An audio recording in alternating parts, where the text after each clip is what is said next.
Ang lindol sa Mindanao. Umabot na sa halos 40 ang namatay at maraming gusali ang pinabagsak. Nagmula ang pag-uga sa ilalim ng karagatan na nagdulot ng pag-uga ng lupa. Ilang araw ang nakalipas habang abala ang mga politiko sa kanilang bangayan sa Senado. Halos wala pa ring tulong na nakamit ang ilang mga residente. Pero may isang tunay na peligro na haharapin ang taong bayan.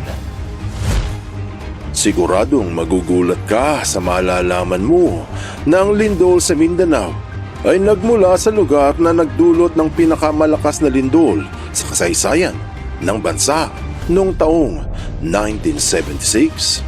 Maaari kaya itong maulit muli. Mayroong mga naniniwala at marami din namang naghihinala. Alamin natin kung totoo ba.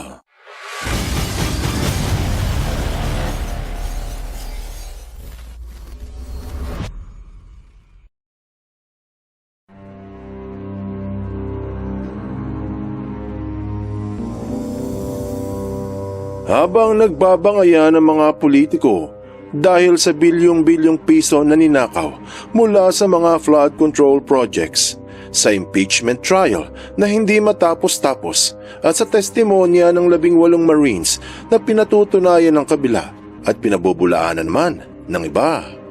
Heto at libu-libong mamamayang apektado ng lindol ang hindi pa rin nila natutulungan. Ilang video ang lumabas mula sa Mindanao na nagpakita ng mga nag-iiyakang bata sa kanilang paaralan at nagkakagulong mga biyahero sa kanilang trabaho. Mapapanood naman sa mga balita na nagpapaligsahan ng mga politiko kung sino sa kanila ang mas mataas umihi.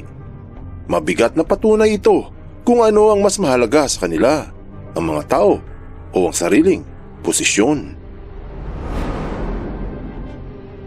Ikawalo ng Hunyo taong 2026, isang lindol na may lakas na magnitude 7.8 ang tumama sa ibabang bahagi ng Mindanao.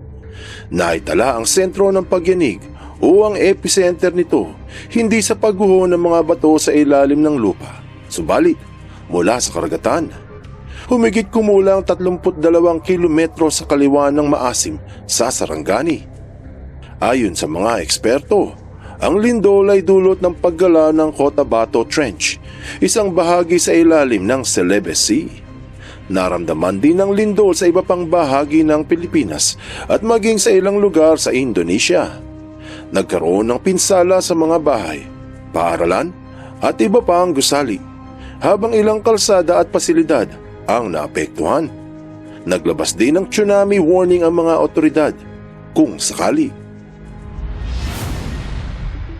Ilang araw matapos ang lindol, itinayang umabot na sa 38 ang namatay, habang daang-daang iba pa ang nasugatan. Karamihan sa mga biktima ay naapektuhan ng pagbagsak ng mga gusali, natumbahan ng pader, bumagsak ng mga poste at mga pagguho ng lupa na dulot ng malakas na pagyanig. Kabilang sa mga pinakanapinsalang lugar ay ang Sarangani Province at General Santos City. Doon maraming nasirang bahay, paaralan at iba pang infrastruktura. Naramdaman din ang malakas na lindol sa South Cotabato, Sultan Kudarat, Cotabato Province, Davao Occidental, Davao del Sur at ilang bahagi ng Zamboanga Peninsula. Maraming residente ang inilikas bilang pag-iingat habang patuloy na nararanasan ng lampas sa 1,000 mga aftershocks. Bagamat may ilang operasyon ng mga lokal na otoridad at mga rescue teams upang matulungan ang mga apektadong pamilya at masuri ang lawak ng pinsala. Marami pa ring residente ang nahaharap sa kakulangan ng pangunahing pangangailangan tulad ng pagkain at malinis na inuming tubig. Naging mahirap ang pagpunta sa ilang bayan dahil sa lawak ng pinsala sa mga kalsada at tulay. Sa ilang lugar, kinailangan magpalipat-lipat ng sasakyan ang mga biyahero dahil may mga sirang bahagi ng daan na hindi nila madaanan. Maliit na bangka na tinatawag na alul ang ginagamit ng ibang residente para makatawid. Marami ang nagsasabi na ang lindol ay karaniwan na sa Pilipinas at nasanay na ang taong bayan. Subalit ang hindi nila alam na ang lindol sa Mindanao ay kakaiba. Hindi tulad ng mga lindol sa Luzon o sa Visayas. Base sa PHIVOLCS, merong ilang napakatinding lindol na naganap sa Pilipinas kung saan marami ang namatay at mga nasirang kabuhayan. Kung matatandaan, binalita pa sa international media na BBC yung Bohol earthquake noong taong 2013 kung saan halos 100 ang namatay at maraming gusali pati simbahan ang naguho. Tapos yung 7.8 na Luzon earthquake taong 1990. Inulat sa ICC SAFE na sa loob lamang ng 1 minuto, ilang lugar sa Baguio ang natabunan at pumatay sa higit na 2,000 katao. Mga malubhang kaganapan sa Pilipinas na kinailangan ng pagkakaisa ng mga politiko. Kung pagmamasdan ang listahan ng mga malalakas na lindol sa Pilipinas, isa lamang dito ang umabot ng 8.1 magnitude na lakas. Iyan ang isa sa pinakamapinsalang lindol sa buong kasaysayan ng makabagong Pilipinas. Ang Moro Gulf earthquake noong taong 1976. Ginunita ito sa Bangsamoro bilang pinakanakamamatay na lindol sa Pilipinas.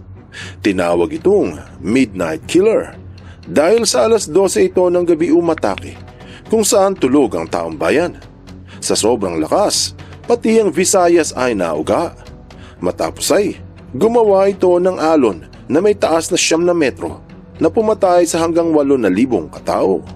10,000 ang sugatan at 10,000 ang nawalan ng tahanan. Pero kaila sa marami, ng Moro Gulf earthquake ay dulot ng maliit na Cotabato Trench.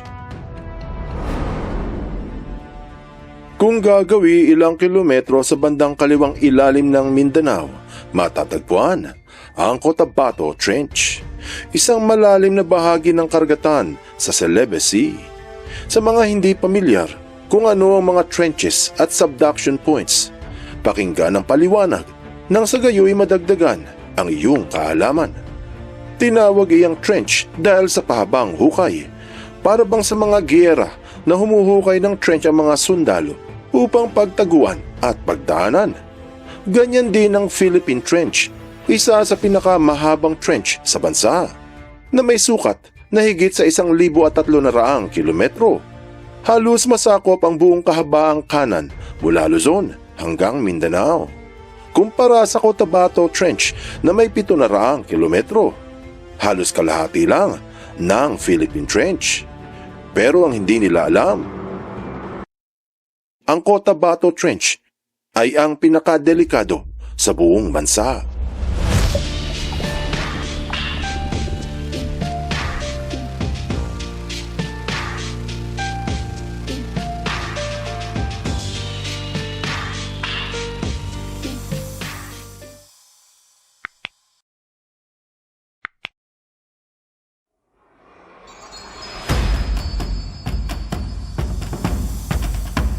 Nabubuo ang mga trenches sa paglubog ng lupa sa ilalim ng karagatan.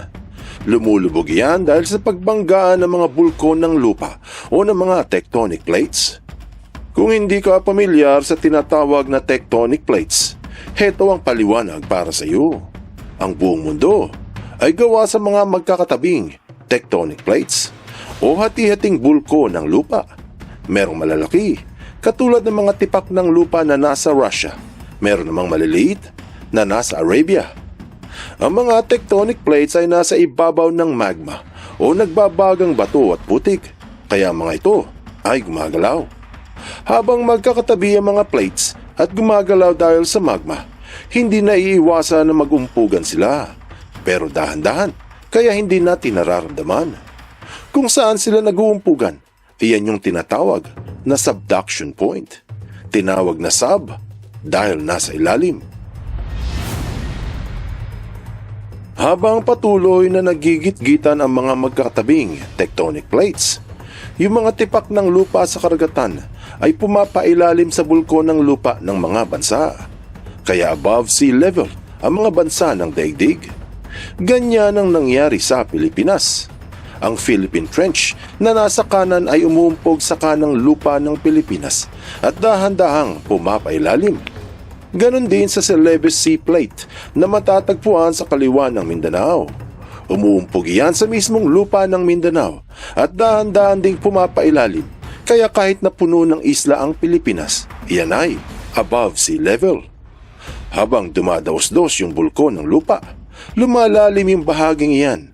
Diyan nagmumula ang trench, parang hinukay sa ilalim ng karagatan. Napakabagal ng banggaan ng lupa ng Celebes Sea at ng Philippine Plate na mga 2 hanggang 4 na sentimetro bawat taon. Kaya hindi ito nagdudulot ng malakas na paguga. Kung patuloy lang ang paglubog ng bahagi ng Celebes Sea Plate sa ilalim ng Philippine Mobile Belt, walang problema. Subalit, kapag may panahon na medyo naiipit ang mga lupa at hindi makagalaw, dito nagkakaroon ng paguga dahil napupuwersa yung mga tipak ng lupa.